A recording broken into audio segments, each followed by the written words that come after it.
Hello and welcome to our live news. I am Olugbenga George. The headlines.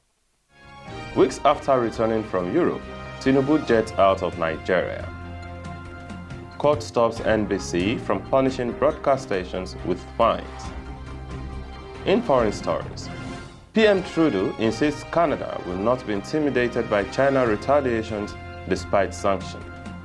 And in sport, trainer denies knowledge of Anthony Joshua versus Wilder's planned bout. And in entertainment, Jay-Z's alleged son takes test battle to Supreme Court in paternity allegations, vows to keep fighting.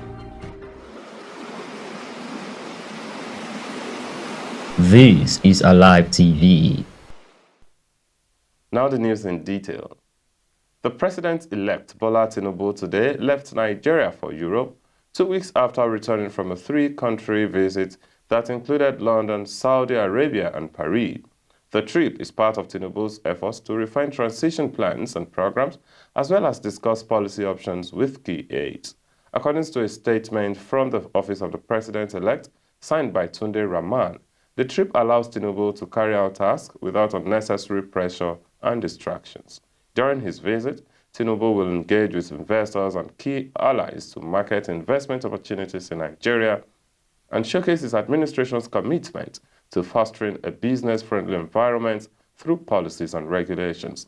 Meeting with multi-sectoral actors in Europe's business community, including manufacturing, agriculture, tech, and energy, have been scheduled.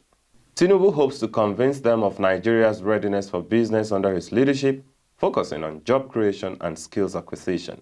Reviving the country's economy is a major part of Tinubu's renewed hope agenda, and the meetings aim to reestablish Nigeria's importance in the global economic chain and create opportunities for the country's youth population. A federal high court sitting in Abuja has stopped the National Broadcasting Commission, NBC, from imposing fines on broadcast stations in the country. Ruling on Wednesday, Justice James Omotosho avoided the 500,000 naira fines imposed by the NBC on 45 broadcast stations on March 1, 2019. According to Justice Omotosho, the NBC, not being a court of law, lacked power to impose sanctions as punishment on alleged erring broadcast stations. He held that the NBC code on which the transmission relies to impose sanction is in conflict with Section 6 of the Constitution that vested judicial power in the court of law.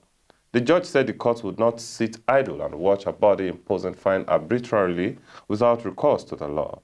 He added that the commission would not comply with the law when it sat as a complainant and at the same time a court and a judge in its own case.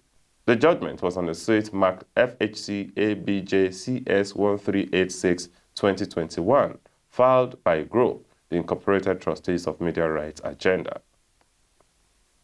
Now, the Speaker of the House of Representatives, Femi Gbajabiamila, on Tuesday night met with members-elect for the 10th Assembly, including returning and new lawmakers, at the Transcorp Hilton Hotel in Abuja.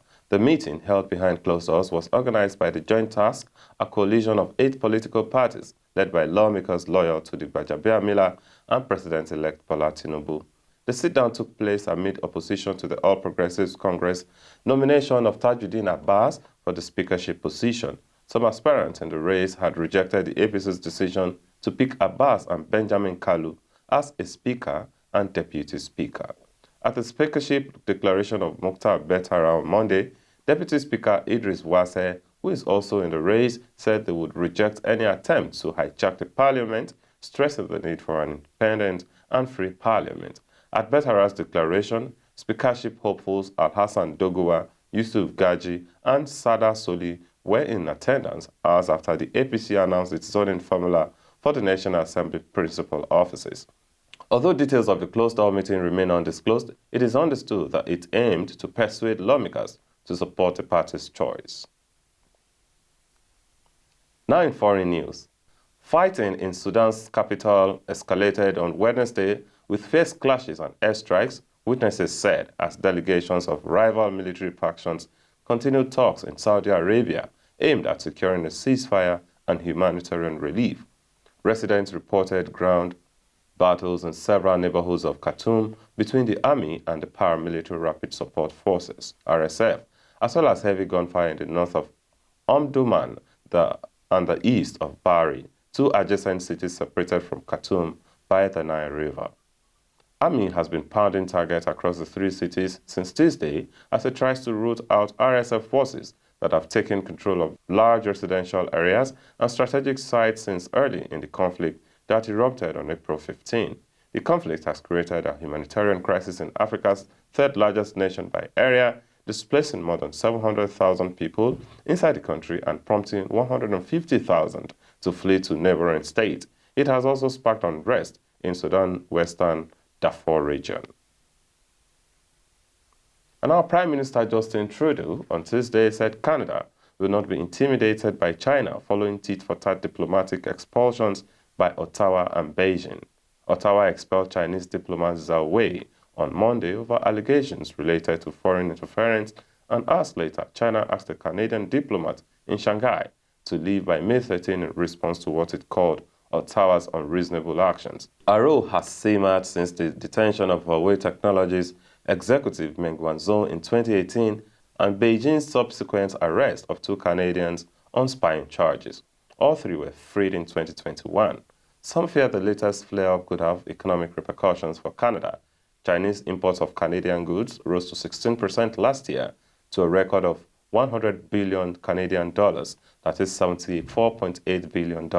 And China is Canada's second biggest trading partner after the United States. Last year, Beijing lifted a 3-year ban on imports of canola, Canada's largest crop, from trading companies Richardson International and Viterra that had been imposed in 2018. China is also a major importer of Canadian potash and wheat.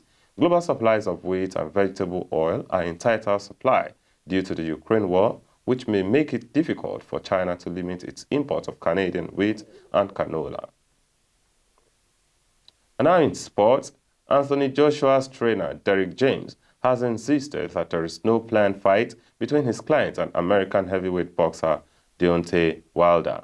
Over the years, there have been raging speculations that Joshua and Wilder will take on each other for the first time in their boxing careers, but that often ends in more speculations. In recent weeks, the speculations over a possible bout between Joshua and Wilder have taken center stage again.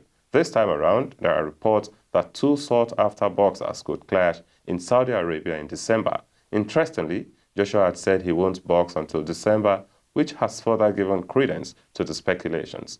Also, Joshua had said he won't mind a bout against American boxer, while Wilder has been anticipating his meeting with Joshua in the ring. Amidst that, Joshua's agent, Eddie Hearn, who earlier wanted Joshua to fight other boxers once or twice before December, has not ruled out a possibility of Joshua versus Wilder's bout this year. Contrary to that, Derrick James, who became the trainer of the Nigerian-born British boxer over 4 months ago, had said he doesn't know anything about a purported planned bout. Under James' watch, the British boxer recorded a victory over American boxer Jermaine Franklin on the 1st of April 2023. Days after the bout, Joshua announced his break from boxing until December. Still in sport, Liberia President George Weah has urged Nigerian striker Victor Osimhen to win more Italian Serie A titles for Napoli and also push to win one or more Ballon d'Or. George Weah, who is the first and the only African player to win the Ballon d'Or, stated this in a lengthy post in his verified Facebook page, which is shared to congratulate Osimhen for breaking his record in Italy. Recall that Victor Osimhen, who has been in the form of his life, scored his 47th Serie A goal against Fiorentina last weekend to become the first African player to score that much in a Serie A history. George Weah, who spent 4 seasons at AC Milan, where he won 2 Serie A titles, has been the holder of the record in the past 24 years. After Osimhen broke the record, the 24-year-old Nigerian international took to his social media pages to pay tribute to Liberia's president. In response to the tribute, George Weah hailed the Nigerian star, whose 23 league goals this season helped Napoli to win their first Scudetto in 33 years. And now in entertainment, an alleged son of American rapper Jay-Z, Ramirez Satterwhite, has taken his case to Supreme Court to be formally recognized. Ramirez Satterwhite, who has been claiming to be the rapper's son, in an exclusive interview with Daily Mail said that he wants nothing more from the dead off your shoulders rapper than to see what he called justice served. Satterthwaite also claimed that part of his demand includes unsealing the court documents so he can pursue the case against Jay-Z successfully.